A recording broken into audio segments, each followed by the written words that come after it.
Welcome to my terminology breakdown. I'm Coach Piper. This is my terminology for how I label my plays. One of the key things with this is to remember that this is not a play call that you should utilize in the game all the time. If you have a team that you coach and you want to call a play, don't say, jungle fist 2 ram. The play that the team you got it from is probably the best way to call out that play. So for instance, I coach an AAU team. If I want to see us run a good set out of horns, I might call it horns Boston, typically horns 1, horns 2. Those are easy play calls to get out in the middle of a game, especially if it's loud in the gym. You can just hold up the horns hand signal with a 2. We run a set we call Cincinnati, Chicago, Boston. Those are easier calls to make than, fist 3 down or fist 3 up. Now you can call, we have fist, fist 2, fist down. I like fist and thumb series because you can use them as hand signals.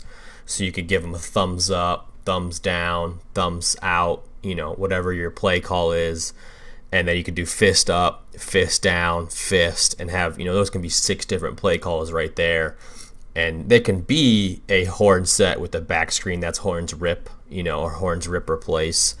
But you don't call horns rip replace in the middle of a game. So this is more of a categorizing thing for me. So when I go to my fast model and I go to my fast draw and I go to my playbooks and I can search out, if I know I want to run a horn set with the back screen, I can look at all the horns rip tags or all the horns back screen tags and look and see what are some of the sets I have and if I can add any counters to it and things like that. Some of this is direct terminology from coaches.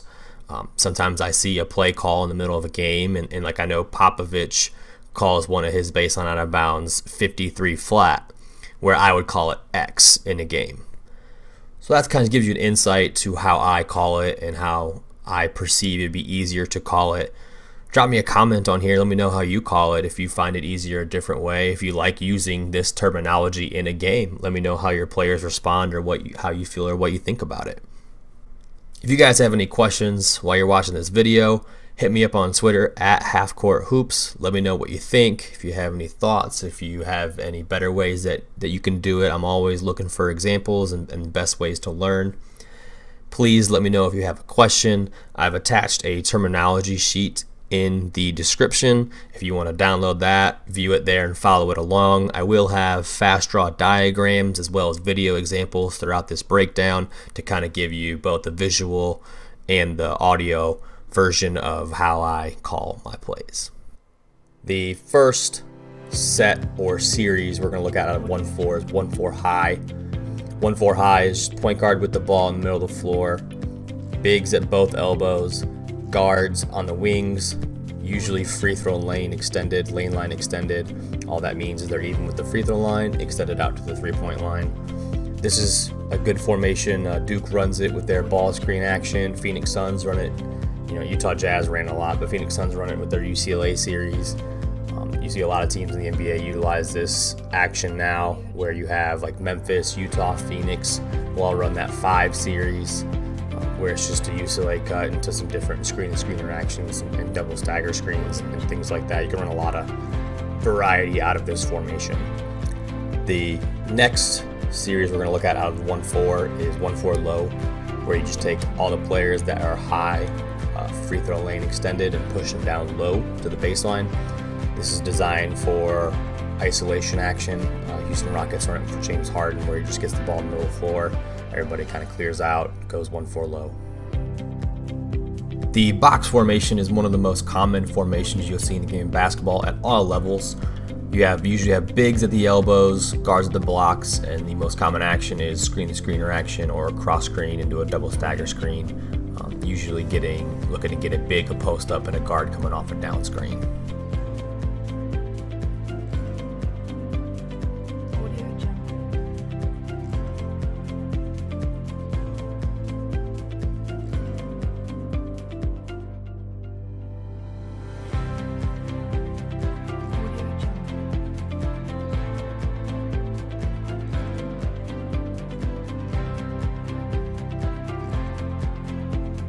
The C or corner formation is very similar to elbow. The only difference is the opposite guard is even with or back behind the lead guard with the ball. You see the Trailblazers run a lot of this. The Minnesota Timberwolves and Lakers run a lot of this. Very good action with a lot of options out of it.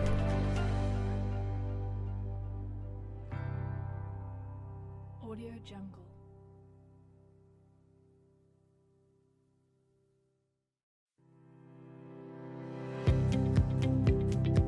Audio Jungle.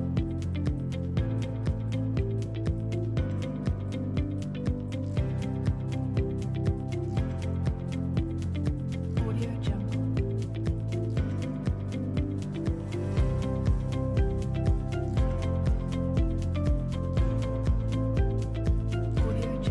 The elbow series or jungle series, as I've seen it called by a couple different coaches, is horns with the point guard on the side of the floor, usually with an elbow entry. So you still have the 4 and the 5 at the elbows, guards in the corner. The lead guard with the ball comes down, picks the side of the floor, and then passes the ball to the elbow, and then you play off that.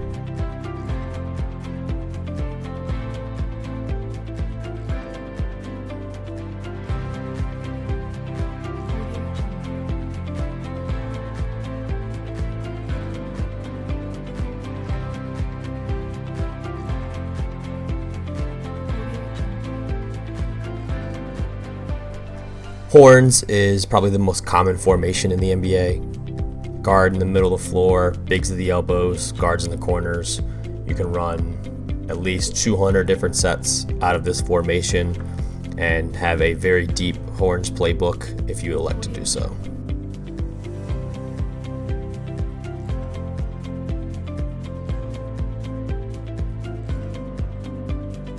The Princeton or 23 high, 2-3 high set is straight out of the Princeton offense. Not really too much involved in the NBA. A lot of college teams still run this type of action. If you have 4 guards, you'll see this action. The big is in the high post, going elbow to elbow, and it's very common action with Princeton sets. The dribble handoff is one of the most common actions in basketball. The only detail here is what I call it based on how long my play name is already. If it's a longer play name, I call it mix or DHO. If it's a shorter play name, I might just call it dribble.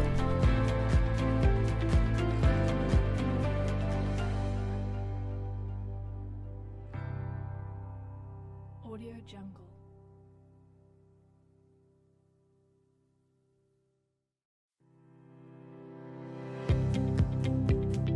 Audio Jungle. Chicago action is a pin down into a dribble handoff, usually involving the 4 and the 5, 4 setting the pin down, 5 giving the dribble handoff. It can be guard to guard, it could be 2 screening down for 1, coming off into a dribble handoff. You see the Golden State Warriors run this a lot in their early offense, and Boston Celtics use it as a half court set. Pretty common action, it can be tough to guard. Audio Jungle. Audio Jungle.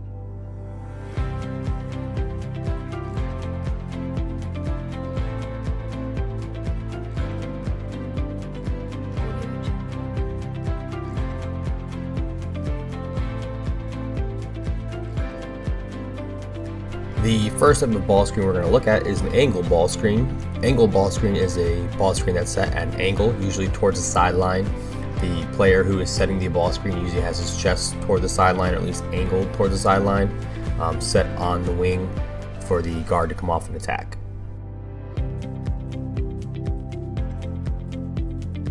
Audio Jungle.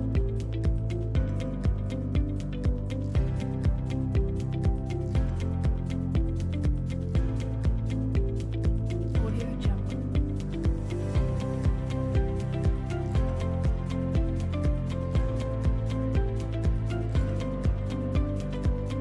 The double stagger screen is a double screen in which both players are staggered in it.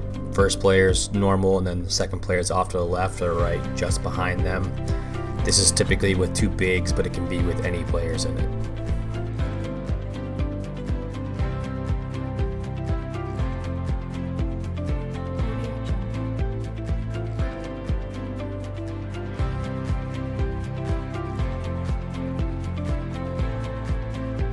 double tight is the exact same screen as double stagger, just the big men are tight together.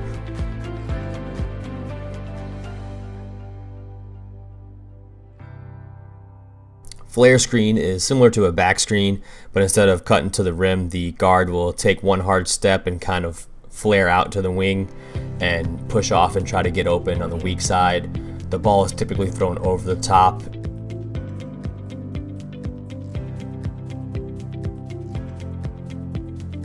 Audio Jungle.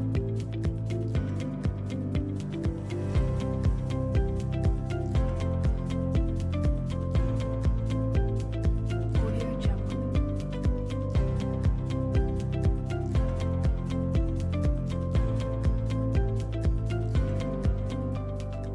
Audio Jungle.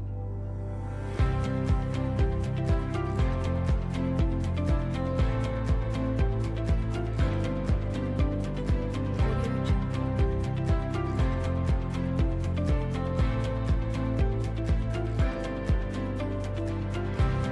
The flat ball screen is a ball screen set usually near half court and is designed to have the big man who's setting the ball screen have his shoulders parallel with the half court line, facing the other basket.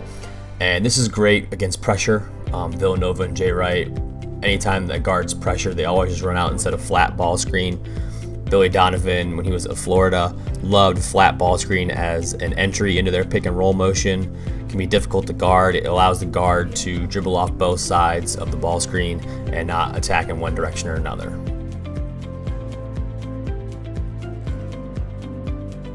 Audio Jungle. A hawk cut is a UCLA cut with a dribble entry on the wing. So the lead guard will dribble on the wing. The guard cutting off the hawk cut is going to cut off a UCLA screen at the elbow towards the rim. It's just a dribble entry. Audio Jungle.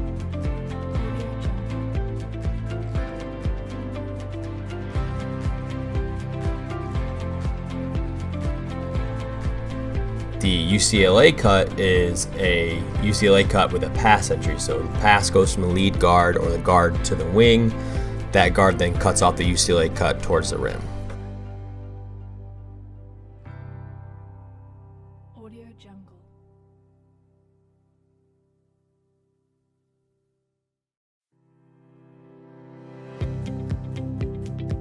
Audio Jungle.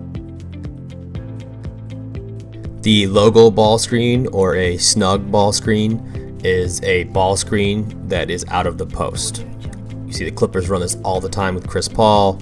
You'll see more and more guards starting to do it now, but it's a logo screen or a snug screen. I prefer logo now because in the NBA they call it logo because it's set at where the logo is on the court.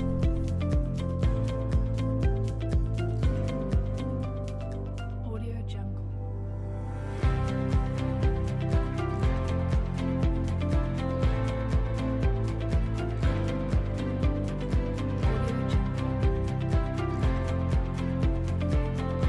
Down screen is a big screening down for a guard, typically looking to get the guard open on a shot. It can be guard to guard, but normally this is a big to guard action looking to get a shooter open. It can also be called pin down screen, pin, a number of different things.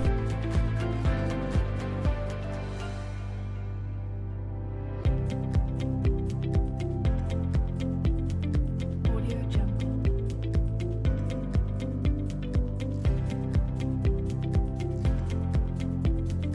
Ram action is in a ball screen where a guard will set a screen on the player who's going to set the ball screen. He's going to set a down screen on his man, forcing his defender to at least go around him and allowing the big to arrive alone, which is key when bigs set the ball screen.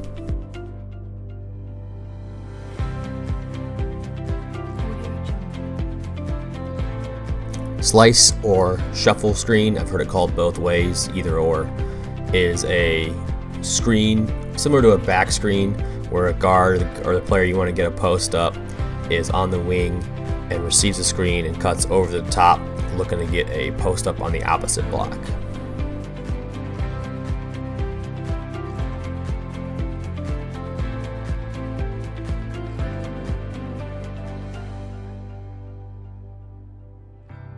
Slip ball screen is where a big or the player setting the ball screen is noticing that his defender is higher than normal or he's sprinting out late. He can take one hard plant and slip the ball screen, which is basically just cutting towards the rim or towards open space, allowing him to be open for a shot or to attack. A slot ball screen is basically the bigs are in horns at the elbows. That's what the terminology for slot is. If you take that up lane line extended, that is the slot. So if a ball screen is set in that place, that is a slot ball screen. Audio Jungle.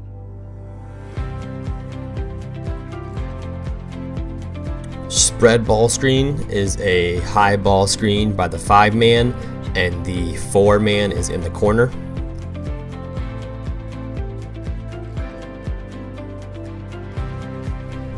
As opposed to a lifted ball screen, where same exact high ball screen, the only difference is the 4-man is on the wing. Up screen is a screen that is set from typically the block or lower to the elbow for a big to cut over the top and look to get either in the post or to the rim. Audio Jungle.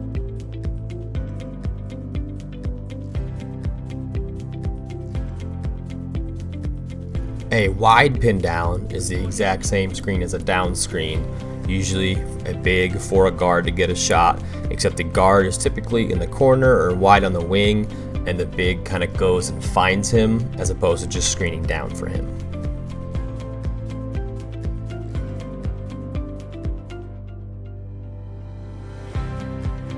An Iverson cut is a cut by a guard over the top of two bigs, usually at the elbow, to the opposite wing. This is made famous by Allen Iverson. That's where I got the terminology from another coach from. AI, Iverson, either way.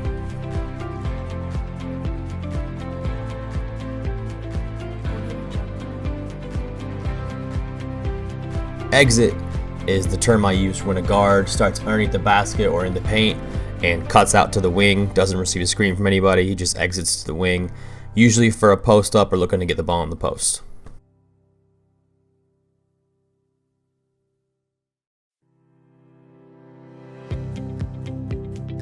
Audio Jungle.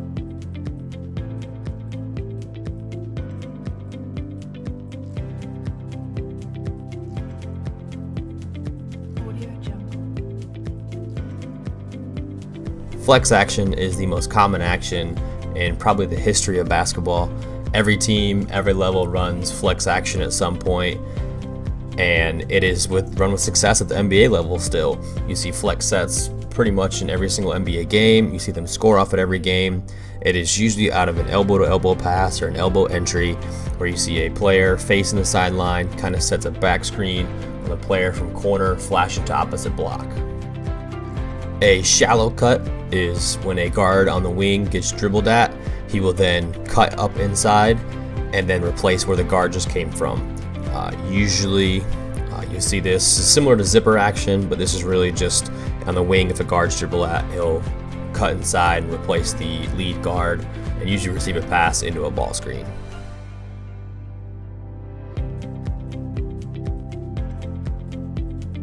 Audio Jungle. Spain is the terminology I use for when a player sets a ball screen and then receives a back screen.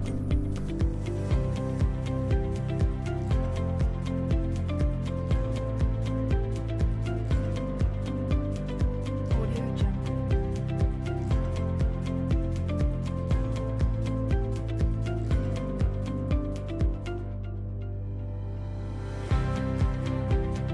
Audio Jungle. Audio Jungle.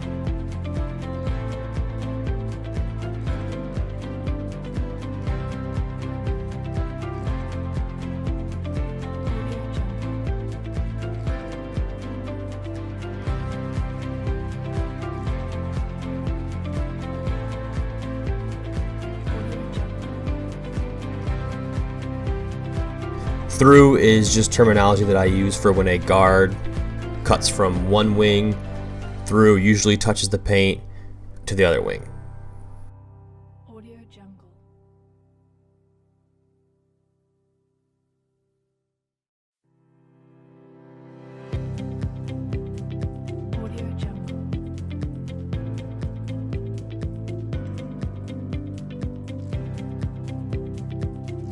Thunder is the terminology that I use when a guard sets a pin down screen for a big to look to get a shot. Audio Jungle.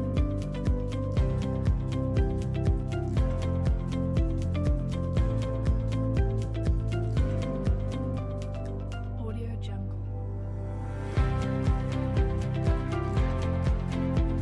A zipper cut is probably the most common action for a ball screen or an entry in the NBA, where a guard starts in the corner, lead guard dribbles down to the wing, guard cuts inside near the block, and then up the lane line extended, usually off a screen, and receives the pass.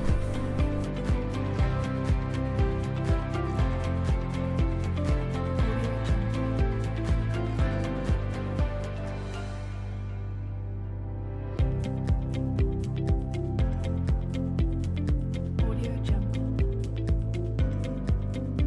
Putting it all together, you take the actions that you see and kind of just piece them together. So if it is a horns into a stagger double screen, you just call it horn stagger. If it is a C set, C formation, into a flare after a handoff, you can call it C dribble flare, or C handoff flare, C mix flare, whatever you're comfortable with, just label it that. And get into a habit of labeling things you see that are the same thing. So that way when you're going through your database and your fast draw or your own personal drawings, you can go through and say, okay, this is an elbow set with a flare screen, and we're gonna call it Detroit. So in our plays, I see certain plays that I like, actions that I like, and then I call it. So we have plays, we go 1 through 5, so we call 1, 2, 3, 4, and 5. Those are all the same set with different options. So if I want to get a post up, I call 3. Or if I want to get a elevator screen, I call 4, and go from there. And then we have horns again. So if I want them to run a counter to our normal horn set, I just say run it again, and then they run horns again, which is just a little wrinkle to our horn set.